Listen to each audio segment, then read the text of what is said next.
Sir నిన్న కేంద్ర budget ప్రవేశపెట్టారు కదా! అయితే ఇందులో అమరావతికి 15,000 కోట్లు ఇచ్చినట్టుగా మనం నిన్నటి నుంచి కూడా చూస్తున్నాం.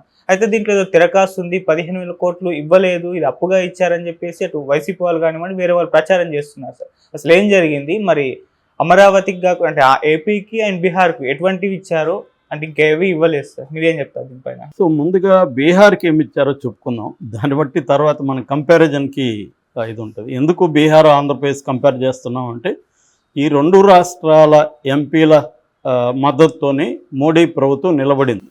ఈ రెండు రాష్ట్రాలు కానీ ఈ రెండు రాష్ట్రాల్లో ఉన్న ఇటు తెలుగుదేశం కావచ్చు, అటు జనతాదళ్ యూ కావచ్చు, యునైటెడ్ జనతాదళ్, ఈ రెండు కానీ విరమించుకుంటే, విత్డ్రా చేసుకుంటే బీజేపీ ప్రభుత్వం కూలిపోయే అవకాశం అయితే ఉంది.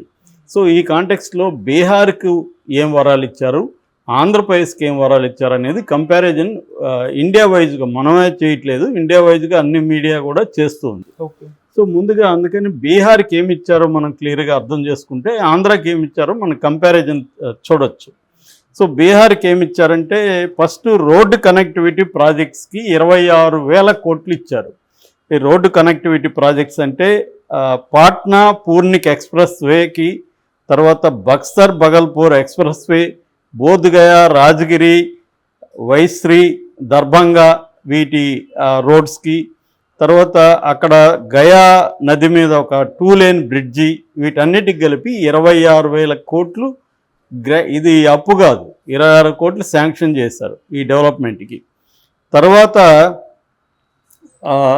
240 మెగావాట్ల పవర్ ప్రాజెక్టు ఎక్కడంటే ఇది బగల్పూర్ జిల్లా పిర్పెయింటి అనే ఊర్లో ఈ నిర్మాణానికి గాను 21,400 కోట్లు కేటాయించారు. ఆల్రెడీ 26,000, ఇక్కడ 21,400. ఇది కాకుండా ఫ్లడ్ అసిస్టెంట్ వరద నివారణకు సంబంధించి కోసి మెచి ఇంటర్ స్టేట్ లింక్ కోసం ఒక 11,500 కోట్లు కేటాయించారు. అంటే డబ్బులు ఆల్రెడీ అలొకేట్ చేసినవి ఇవి. అలొకేట్ చేసిన మనీ ఈ 3 ప్రాజెక్టులకి, ఇప్పుడు నేను చెప్పిన రోడ్డు కనెక్టివిటీకి, తర్వాత పవర్ ప్రాజెక్ట్కి, ఫ్లడ్ అసిస్టెంట్కి, ఈ మూడిటికి కలిపి దాదాపు 52,000 కోట్లు దీనికి కేటాయించారు. అంటే 52,000 కోట్లు బీహార్కి కేటాయించారు, ఆల్రెడీ అలొకేట్ చేశారు. చేయకుండా హామీలు ఇచ్చినవి ఏవేవంటే industrial node Gaya Amritsar Kolkata industrial కారిడార్లో గయా దగ్గర ఉన్న ఇండస్ట్రియల్ నోడ్ డెవలప్ చేస్తామని చెప్పారు. అలాగే Vishnupad temple corridor, Mahabodhi temple corridor, Nalanda, Rajgir, ఈ టూరిస్ట్ డెవలప్మెంట్కి వికాస్ అండ్ ఇంకేదో పదం చెప్పింది, అంటే డెవలప్మెంట్ అండ్ కల్చర్ రెండింటినీ కలిపి డెవలప్ చేయబోతున్నాం, అంటే టూరిజం ప్రాజెక్ట్స్కి డెవలప్ చేయబోతున్నాం అని చెప్పారు. అది కాకుండా ఒక కొత్త ఎయిర్పోర్టు, మెడికల్ కాలేజెస్లు, స్పోర్ట్స్ ఇన్ఫ్రాస్ట్రక్చరు, ఇవన్నీ కూడా డెవలప్ చేస్తామని చెప్పారు. అంటే బీహార్కి మనీ అలొకేషన్ ఏమో 52,000 కోట్లు. అవి కాకుండా టూరిజం కావచ్చు, తర్వాత ఎయిర్పోర్ట్లు, మెడికల్ కాలేజీలు, ఇండస్ట్రియల్ డెవలప్మెంట్ కారిడార్సు, ఇవన్నీ హామీలు ఇచ్చారు. ఇప్పుడు ఆంధ్రప్రదేశ్కి వచ్చి ఏమి ఇచ్చారు? ఆంధ్రప్రదేశ్కి ఫస్ట్ ఇచ్చింది వచ్చి అమరావతి డెవలప్మెంట్కి మేము అసిస్ట్ చేస్తాము. మేమేం చేస్తామంటే 15,000 కోట్లు ఫెసిలిటేట్ చేస్తాము, అరేంజ్ చేస్తాము, వివిధ డెవలప్మెంట్ ఏజెన్సీల ద్వారా చేస్తామని ఆమె చెప్పింది. దీన్ని తెలుగుదేశం వాళ్ళు ఏదో 15,000 కోట్లు అమరావతికి ఇచ్చేశారు అని చెప్తున్నారు. నిజానికి ఇవ్వలేదు. 15,000 కోట్లు గ్రాంట్ కాదు, ఎయిడ్ కాదు, 15,000 కోట్లు అప్పు. మళ్ళీ తర్వాత కూడా మీడియా సమావేశంలో నిర్మలమ్మ తెలుగులో మాట్లాడారు, అది కూడా వీడియో ఉంది. తెలుగులో ఏం చెప్పారంటే, మేము వరల్డ్ బ్యాంక్ ద్వారా మిగతా ఏజెన్సీల ద్వారా 15,000 కోట్లు ఇప్పిస్తాము అని చెప్పారు. మరి దాన్ని ఎవరు పే చేయాలన్నప్పుడు మేము ఆంధ్రప్రదేశ్ గవర్నమెంట్తో మాట్లాడి తర్వాత చెప్తామన్నారు.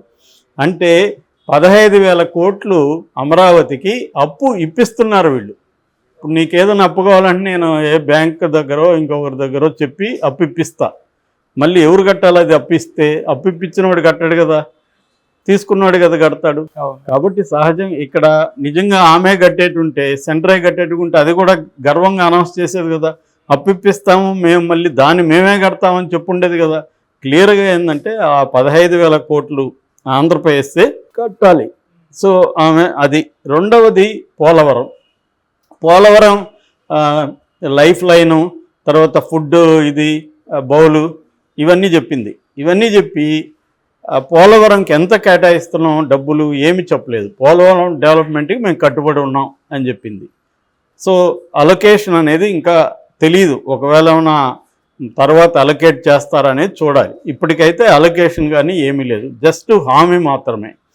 అట్లాగే విశాఖ చెన్నై కారిడార్లో కొప్పర్తి దగ్గర ఒక ఇండస్ట్రియల్ కారిడార్కి మేము హెల్ప్ చేస్తాము. అట్లాగే బెంగళూరు హైదరాబాద్ హైవేలో ఓర్వకల్, మన నంద్యాల జిల్లా ఓర్వకల్ దగ్గర ఇండస్ట్రియల్ నోడ్కి హెల్ప్ చేస్తామని చెప్పారు. తర్వాత వెనకబడిన ప్రాంతాలు రాయలసీమ, ఉత్తరాంధ్ర, ప్రకాశం, ఈ వెనకబడిన ప్రాంతాలని కూడా డెవలప్ చేయడానికి మేము కట్టుబడి ఉన్నాం.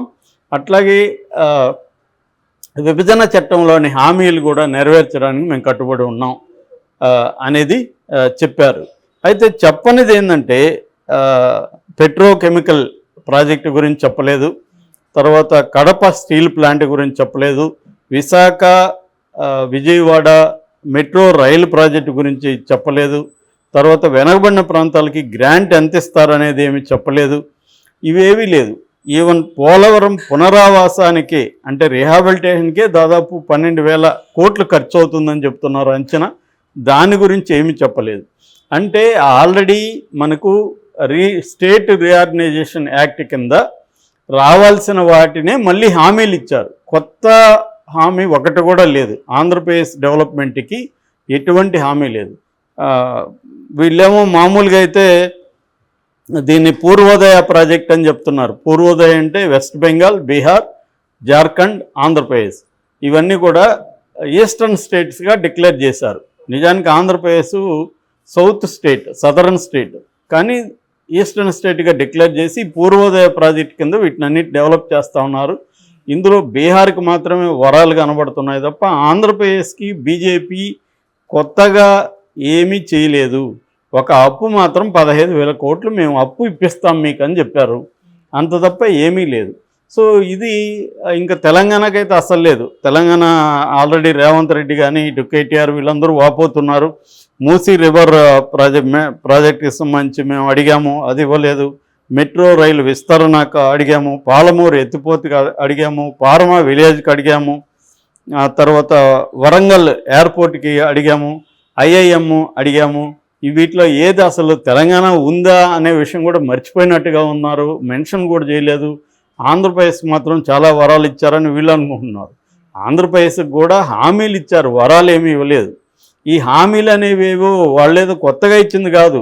ఆల్రెడీ రీఆర్గనైజేషన్ కమిటీ చట్టం ఏదైతే ఉందో, రాష్ట్ర పునర్విభజన చట్టంలో ఇచ్చిన హామీలు 10 ఏళ్ల తర్వాత కూడా మళ్ళీ హామీగానే చెప్తున్నారు తప్ప 10 ఏళ్ల తర్వాత కూడా ఆ హామీలు నెరవేర్చిన బాపుతూ కనిపించట్లేదు ఇప్పటికి కూడా. కానీ ఈ 10 ఏళ్ళు అయింది, ఇప్పటికైనా మేము నెరవేరుస్తాము, ఇంతంత కేటాయిస్తున్నాము అని ఎక్కడా చెప్పలేదు. మనం అదే బీహార్కి చూసాం, 52,000 కోట్లు కేటాయించారు. ఆంధ్రప్రదేశ్కి ఒక పైసా గ్రాంట్ ఇవ్వలేదు ఇప్పటి వరకు, కేవలం 15,000 ఇస్తున్నారు. అది కూడా గతంలో ఏం చెప్పారు, తెలుగుదేశం వాళ్ళు కూడా ప్రచారం చేశారు, Amaravati ring road, inner ring రోడ్డుకి వాళ్ళే సెంట్రల్ గవర్నమెంటే ఇస్తుంది, ఈవెన్ భూసేకరణకు కూడా వాళ్ళే ఖర్చు పెడతారు అనేదంతా హామీలు ఇచ్చారు. అవేమి ఇప్పుడు చెప్పలేదు.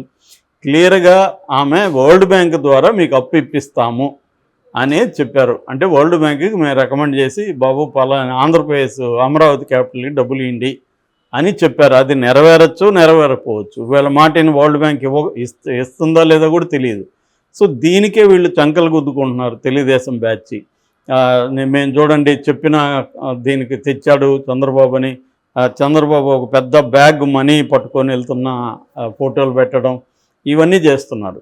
ఇది నిజానికి ప్రజలను మోసగించడమే క్లియర్గా. ఎందుకంటే ఖచ్చితంగా మనకి అన్యాయం అయితే జరిగింది ఈ బడ్జెట్లో, ఆంధ్రప్రదేశ్కి జరిగింది, ఇంక తెలంగాణకి అయితే అసలు లేదు. ఆంధ్రప్రదేశ్ కన్నా అప్పున్న 15,000 కోట్లు ఇస్తానన్నారు. ఏవో కొన్ని స్మార్ట్ సిటీస్లో అవి భాగంగా పూర్వోదయాల భాగంగా కొన్ని డెవలప్మెంట్ చేస్తామని హామీలు ఇచ్చారు.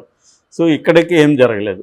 నిజానికి తెలంగాణతో పోలిస్తే ఆంధ్రప్రదేశ్కి ఇవ్వాలి, ఎందుకంటే పునర్విభజన చట్టం కింద రాష్ట్రం వాళ్ళకి ఇష్టం లేకపోయినా విడదీశారు. రాష్ట్రానికి ప్రధాన ఆదాయ వనరుగా ఉన్న ఒక మంచి సిటీ కోల్పోయారు ఆంధ్రప్రదేశ్. సో అది కొత్తగా ఏర్పడిన స్టేట్ లాగా అయిపోయింది ఆంధ్రప్రదేశ్, అందువల్ల బలహీనంగా ఉంది. కాబట్టి దాన్ని ఆదుకోవాలని పునర్విభజన చట్టాన్ని తీసుకొచ్చి అనేక హామీలు ఇచ్చారు. ప్రత్యేక హోదా ఇస్తామని కాంగ్రెస్ పార్టీ అప్పుడు అమలు చేస్తామని చెప్పాను. దాన్ని బీజేపీ కూడా తిరుపతిలో మోడీ హామీ ఇచ్చాడు. ఇప్పుడు ప్రత్యేక హోదా అనేది అసలు లేదు, ప్యాకేజ్ ఏమి లేదు. కనీసం బీహార్కి ఇచ్చిన దాంట్లో పావు భాగం కూడా ఆంధ్రప్రదేశ్కి ఏమీ ఇవ్వలేదు. ఒక అప్పు 15,000 కోట్లు అప్పిస్తామని చెప్పారు. ఇది మనమేదో వైసీపీ అంటే ఏదో అబద్ధాలు చెప్తుంది అనుకోవచ్చు. మీరు ఎక్కడ ఆమె స్పీచ్లే చూడండి, ఎవరు వినాల్సిన అవసరం, ఎవరి మాట వినాల్సిన. మళ్ళీ ఆమె తెలుగులో కూడా మళ్ళీ నీట్గా చెప్పింది. మన బుర్రలకి ఇంగ్లీష్లో చెప్తే అర్థం కాదేమో అనుకొని తెలుగులో కూడా ఆమె క్లియర్గా చెప్పింది, అరే బాబు మేము వరల్డ్ బ్యాంక్ దగ్గర ఇప్పిస్తాము అని. ఆ బడ్జెట్ స్పీచ్లో కూడా ఆమె ఫెసిలిటేట్ చేస్తాము, అరేంజ్ చేస్తామనే పదాలు ఇచ్చింది తప్ప గ్రాంట్ అని కానీ ఇంకో ఎయిడ్ అని కానీ ఏమీ చెప్పలేదు. అంటే క్లియర్గా వాళ్ళు ఆంధ్రప్రదేశ్ని పట్టించుకోవట్లేదు, బీహార్నే పట్టించుకుంటున్నారు. దీనికి కారణం ఏంటి? బీహార్లో వాళ్ళకు ఉన్నది 17 మంది ఎంపీలని నితీష్ కుమార్ ఇచ్చాడు. ఆంధ్రప్రదేశ్లో చంద్రబాబు 16 మంది ఇచ్చాడు. మొత్తంగా కలుపుకుంటే 21 మంది ఎంపీలు ఆంధ్రప్రదేశ్లో ఉన్నారు. 21 మంది ఇంపార్టెంటా, 12 మంది ఇంపార్టెంటా? కానీ 12 మందికే ఇంపార్టెన్స్ ఇస్తుంది. దీనికి కారణాలు ఏంటి అనేది కానీ చూస్తే నితీష్ కుమార్ అండ్ జనతాదళ్, యునైటెడ్ జనతాదళ్ చాలా స్ట్రాంగ్గా డిమాండ్ చేస్తున్నారు. వాళ్ళు ప్రత్యేక హోదా కావాలని, అసలు మేము మీతో కలిసిందే ప్రత్యేక హోదా కోసం, మా రాష్ట్ర ప్రయోజనాల కోసం అని చాలా గట్టిగా మాట్లాడుతున్నారు. సో ఒక భయం ఉంది నితీష్ కుమార్ పట్ల మోడీకి. ఎందుకంటే నితీష్ కుమార్ ఇప్పటికే 5 సార్లు అటు ఇటు జంపులు చేశాడు. మళ్ళీ అటు జంపు చేయడం అనేది ఏమి గ్యారంటీ లేదు. మళ్ళీ అటు జంప్ చేస్తే వీళ్ళకి 11 మంది షార్టేజ్ వస్తుంది, దానివల్ల ఇబ్బందులు పడతారు. సో అందుకని నితీష్ కుమార్ అంటే భయం అయితే కనబడుతుంది మోడీ దగ్గర. రెండవది, వాళ్ళకి నెక్స్ట్ ఇయర్ ఎలక్షన్లు ఉన్నాయి. ఎలక్షన్లో మళ్ళీ నితీష్ కుమార్తో కలిసి వాళ్ళు పోటీ చేయాలి అక్కడ. కాబట్టి అవసరం ఉంది. ఈ 2 కారణాలతో నితీష్ కుమార్కి బీహార్కి పెద్దపీట వేస్తున్నారు. మూడవ కారణం ఏంటంటే, జనరల్గానే నార్త్ ఇండియాకి ఎప్పుడు కూడా బీజేపీ ఇంపార్టెన్స్ ఇస్తుంది తప్ప సౌత్ ఇండియన్ స్టేట్స్కి ఎప్పుడు ఇంపార్టెన్స్ ఇవ్వదు అనేది కూడా అనేక సార్లు విమర్శలు వినిపిస్తున్నాయి. అందులో భాగంగానే మొత్తం ఇప్పుడు ఒక గుజరాత్ అహ్మదాబాద్ ముంబై బుల్లెట్ ట్రైన్కే 1,00,000 కోట్లు కేటాయించారు. సో అక్కడ 1,00,000 కోట్లు కేటాయించి ఆంధ్రప్రదేశ్కు పైసా రాల్చకుండా, తెలంగాణకు పైసా రాల్చకుండా, సౌత్లో ఏమీ డబ్బులు ఇవ్వకుండా అక్కడ డెవలప్మెంట్కి మాత్రమే ఫోకస్ చేస్తుంది బీజేపీ ప్రభుత్వం గత 10 ఏళ్లలో అనేది క్లియర్గా అర్థమవుతుంది. ఇక మన వైపు నుంచి చూసుకున్నప్పుడు చంద్రబాబు కానీ పవన్ కళ్యాణ్ కానీ దీనికే మురిసిపోతూ వాళ్ళు మాట్లాడుతున్నారు తప్ప వాళ్ళు ఏమీ డిమాండ్ చేసే పరిస్థితిలో చంద్రబాబు లేడు, పవన్ కళ్యాణ్ లేడు. దీనికి ప్రధాన కారణం ఏంటి? చంద్రబాబుకి ఒక భయం ఉంది, మళ్ళీ మనం ఎన్డీఏలోంచి బయటకు వస్తే, మనం ఇప్పుడు ఇండియా కూటమిలోకి పోతే మళ్ళీ మనకి ఇబ్బందులు వస్తాయి, గతంలో ఇదే తప్పు చేశాము అని చంద్రబాబు ఒక భయపడుతున్నాడని చెప్పచ్చు. మనం ఆయనకున్న పరిస్థితుల రీతే ఆయన భయపడుతున్నాడు. ఇంకా పవన్ కళ్యాణ్ గట్టిగా అడిగే పరిస్థితిలో లేరు. అందువల్ల ఇంకా జగన్ 5 ఏళ్ళు ఉన్నప్పుడు జగన్ ఏం సాధించలేకపోయాడు. ఎందుకంటే జగన్ సాధించలేకపోయినప్పుడు అర్థం చేసుకోవచ్చు, ఎందుకంటే జగన్కి ఆ ప్రభుత్వంలో పట్టలేదు. ఇప్పుడు ఇక్కడ మనం రేవంత్ రెడ్డి సాధించలేకపోయాడని రేవంత్ రెడ్డి నిందించలేం కదా. అట్లాగే జగన్ కూడా అప్పుడు మద్దతు ఇచ్చాడు తప్ప గట్టిగా ఏదో కొంత అప్పు తేగలిగాడు పథకాలకి వాటికి, అంత తప్ప జగన్ ఏం పెద్ద ఎత్తున సాధించింది ఏమీ లేదు. అట్లాగే చంద్రబాబు, ఇప్పుడు ఎందుకు చంద్రబాబుని మనం విమర్శిస్తున్నాం అంటే, చంద్రబాబు ప్రభుత్వంలో ఉన్నాడు, అక్కడ కీలకం 21 మంది ఎంపీలు ఆంధ్రప్రదేశ్ నుంచి ఉన్నారు. కనీసం చంద్రబాబు ఎవరొద్దు అనుకున్న 16 మంది ఉన్నారు. 16 మంది ఎంపీలను పెట్టుకొని గట్టిగా ఎందుకు డిమాండ్ చేయట్లేదు అనేది ఇప్పుడు చంద్రబాబును అయితే ఖచ్చితంగా ప్రశ్నించాలి. నిన్న షర్మిల కూడా కరెక్ట్ ప్రశ్నలు అడిగింది. సో అలాగా అందరూ కూడా ప్రశ్నించాల్సిన అవసరం ఉంది. ఇలాగే ఉంటే మనకి 5 ఏళ్ళు ఇలాగే పుణ్యకాలం గడిచిపోతుంది. అమరావతి కంప్లీట్ కాదు, 15,000 కోట్లతో అమరావతి దేనికి పనికొస్తుంది? సో ఏమీ చేయలేము, ఏ రకమైన అభివృద్ధి పనికిరాదు. గతంలో కూడా వెనకబాటు జిల్లాలని చెప్పి 7 జిల్లాలకు కలిపి 350 కోట్లు ఇచ్చింది బీజేపీ. అంటే జిల్లాకి 50 కోట్లు కూడా ఇవ్వలేదు. సో అలాంటప్పుడు ఏం అభివృద్ధి చేస్తారు ఈ ఫండ్స్తో?